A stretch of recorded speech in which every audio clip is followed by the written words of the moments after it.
क्या ये सच है कि आप अपने इक्तिदार में अल्लड़ अयाश थे? मैंने सुना है कि इसी चक्कर में आपके सारे महल बिक गए थे।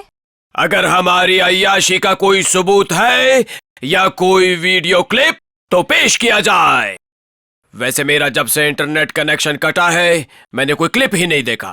आपके पास अगर कुछ है तो व्हाट्सएप कर दो ना। वैसे अनारकली मुझे सब बता चुकी है। कुछ भी नहीं बताया होगा उसने। अनारकली बेवफा थी। तुम्हें पता है उसकी मेकअप पर महल की रेनोवेशन का आधा बजट खर्च हो जाता था। आपने दिया क्या है उस गरीब को सिवाय रुसवाई के? गुस्ताख नाहंजार, ये पूछो कि क्या नहीं दिया हमने उसको। Branded suit, jewellery, monthly package करवा के देता था मैं उसको महीने महीने का इंटरनेट का। इससे ज्यादा हमने उसको ताजमहल बना के दिया। एक दिन जब ताजमहल का इफ्तिताह हो रहा था तो मुझे आके कहती है कि जानू ये ऊपर वाला मीनार थोड़ा सा टेढ़ा लग रहा है, देख लियो। तो ठीक करवा लेते यार, प्रोटोकॉली बच्ची थी, अब शिकायत कर रही है तो। हाँ, लेकिन ठीक कैसे करवाते? आपने तो अपने मजदूरों के हाथ ही कटवा दिए थे हैं? वैसे आपके मजदूर कोई किस्म के नहीं थे?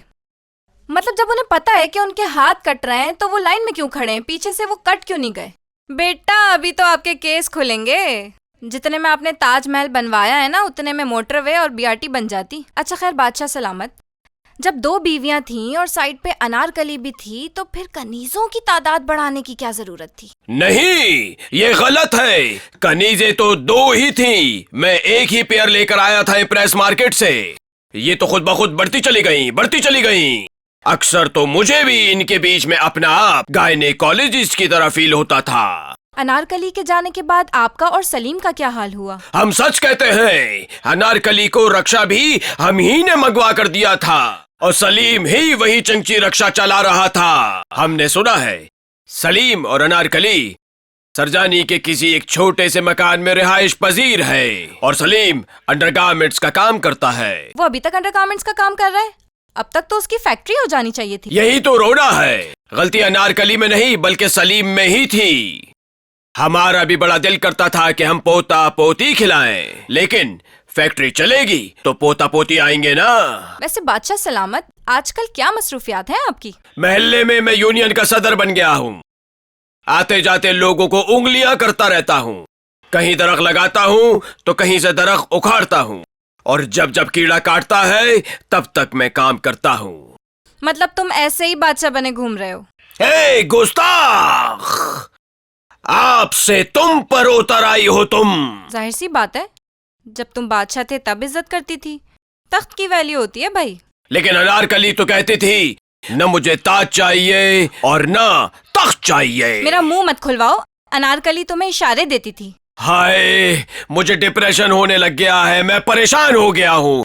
मुझे जिंदान में डाल दिया जाए। अरे भाई, सेंट्रल जेल में वैसे भी सिर्फ 10,000 कैदियों की जगह है और वहाँ ऑलरेडी 1 लाख हैं। तुम्हें वहाँ जाकर क्या करना? तुम बाहर घूमो फिरो, पार्क जाओ और इतने सारे शीशे कैफेज हैं, वहाँ जाओ। और पार्क में जाने की बात ना करना हमसे। जब भी हम पार्क में जाते हैं तो वहाँ पे हमें खौफ तारी हो जाता है क्योंकि कोई हमारे पीछे ईंटें लेकर पीछे भागना शुरू कर देता है। आपको कौन मारने के लिए आ गया? अनारकली का कोई भाई वाई तो नहीं था? बताता है कि उसने मुगल आजम 2000 मर्तबा देखी है और अनारकली को दीवार में चुनवाने पर खफा है। हमें पृथ्वीराज समझता है। हसीन लड़की, क्या तुम मेरा एक काम करोगी? अनारकली से कहो कि प्रेस क्लब में जाकर एक प्रेस कॉन्फ्रेंस करे और कहे कि हमारा बादशाह की पार्टी से कोई ताल्लुक नहीं है। इस तरह वो भी बच जाएगी और हम भी बच जाएंगे। वैसे बादशाह सलामत, इस बार तुम इलेक्शन में खड़े नहीं हो रहे? इलेक्शन की बात ना करना हमसे। इलेक्शन की कागजात नामजदगी जमा करवाने गया था मैं। उन्होंने मुझे इंतखाबी निशान गाजर पकड़ा दिया।